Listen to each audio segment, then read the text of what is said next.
एक नवजात बच्चा जो मुश्किल से 10 से 12 दिनों का रहा होगा, जंगल में तेजी से दौड़ रहा था। उस बच्चे के शरीर का आधा हिस्सा जंगली जानवर में बदल चुका था। हाथ पैर पंजों जैसे हो गए थे और उसकी आंखों में एक डरावनी जंगली चमक थी। वो पागलों की तरह गुर्रा रहा था।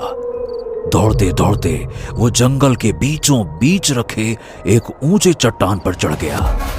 उसने धीरे धीरे अपना सिर आसमान की तरफ उठाया और एक डरावनी चीख मारी। देखते ही देखते उसकी हड्डियां चटकने लगी, हाथ पैर लंबे होने लगे और उसका चेहरा धीरे धीरे एक खूंखार जानवर में बदलने लगा और कुछ ही पलों में वो एक पूरा जानवर बन चुका था।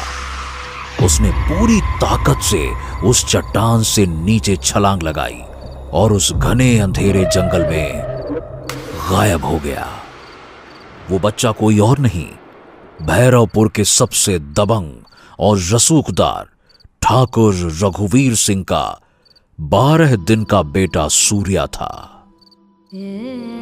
कोंकण जिले में पहाड़ों और घने जंगलों के बीच एक छोटा सा गांव था, भैरवपुर। आज वहां के जमींदार ठाकुर रघुवीर सिंह के घर जश्न का माहौल था। शादी के कई साल बाद उनके घर एक लड़के का जन्म हुआ था और आज बच्चे के जन्म का 12वां दिन था और इसी खुशी में ठाकुर ने पूरे गांव को दावत पर बुलाया हुआ था। गंगा दावत के लिए मडगांव से ताजी मछलियां लेकर ठाकुर के घर आया था।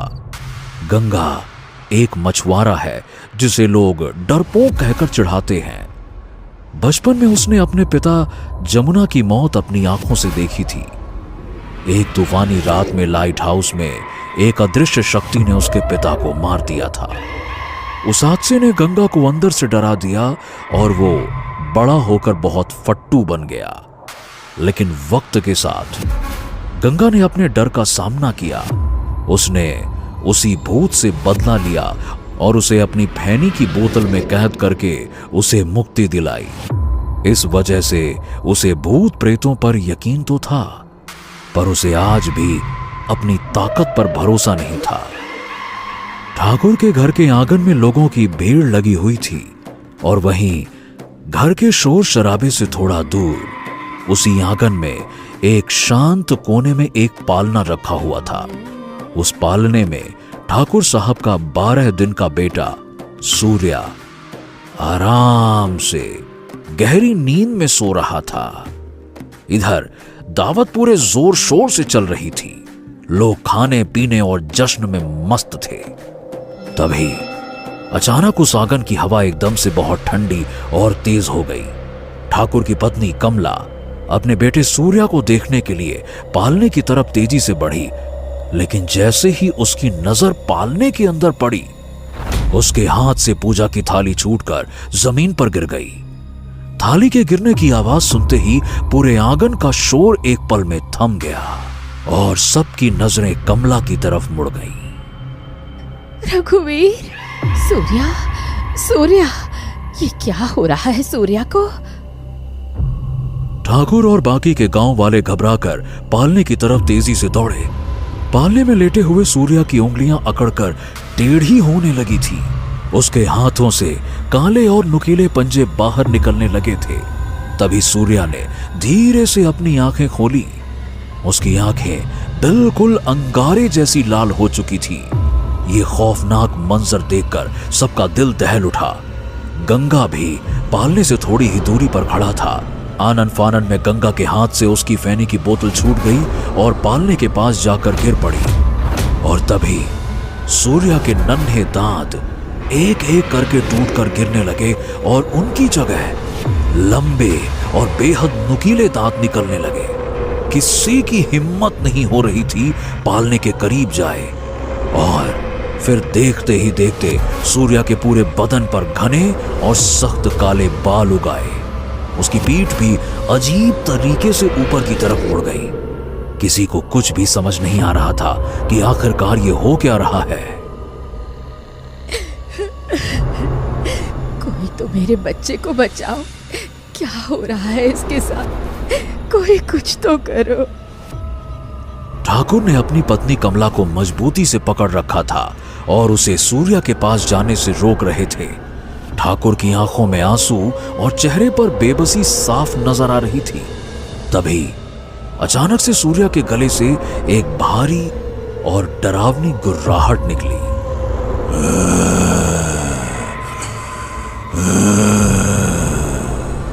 वो आवाज किसी नवजात बच्चे की नहीं बल्कि किसी खूंखार जंगली जानवर की थी।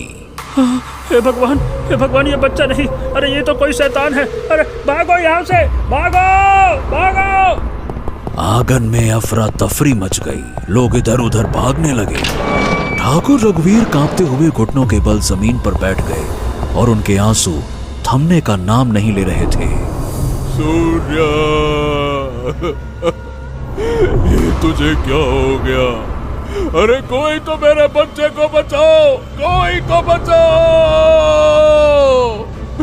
मेरा सूर्या, मेरा सूर्या। तभी सूर्या एक जानवर की तरह पालने के ऊपर उछलकर खड़ा हो गया। सूर्या का पूरा बदन काला हो चुका था। उसने एक बार अपने चारों तरफ देखा, अपने नुकीले दांत दिखाए और जोर से गुर्राया।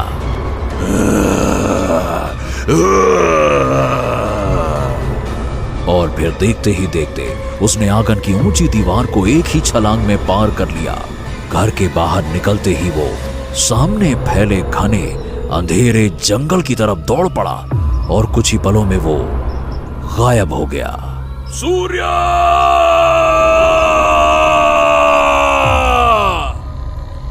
ठाकुर बिना देरी किए उसके पीछे भागे। गांव के कई लोग भी मशालें लेकर उनके साथ जंगल की तरफ दौड़ पड़े। कई घंटों तक सब लोग जंगल में सूर्या को ढूंढते रहे। पूरा जंगल छान मारने के बाद भी सूर्या का कोई नामो निशान नहीं मिला।